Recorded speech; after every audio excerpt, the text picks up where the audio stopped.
instead of being stuck in those long TSA checkpoint lines, this Thanksgiving week, New Yorkers have been stuck in long lines waiting for coronavirus tests. But tonight we have a message from the head of an urgent care medical center. He wants travelers to remember a negative coronavirus test is not an invitation to a large Thanksgiving. We expected people to travel around the holidays.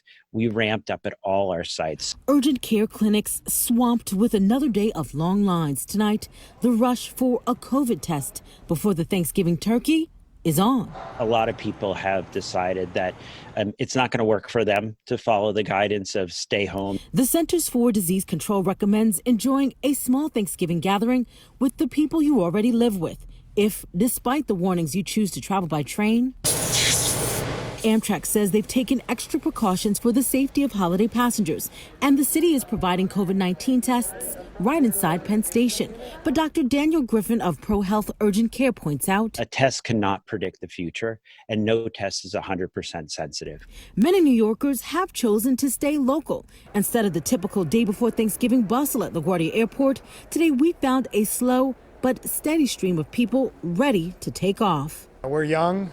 We don't have any pre-existing conditions. We're observing all the safety precautions. Vlad is on his way to Las Vegas, finally visiting family he hasn't seen in a year. Family's important. Put your mask on before you enter the terminal. Keep that mask on until you leave.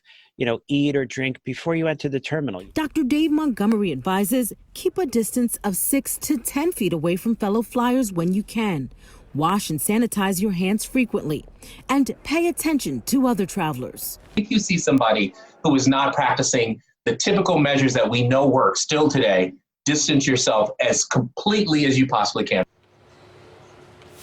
And Tamsin and Corey, initially AAA expected about 2.4 million Americans to fly this Thanksgiving week.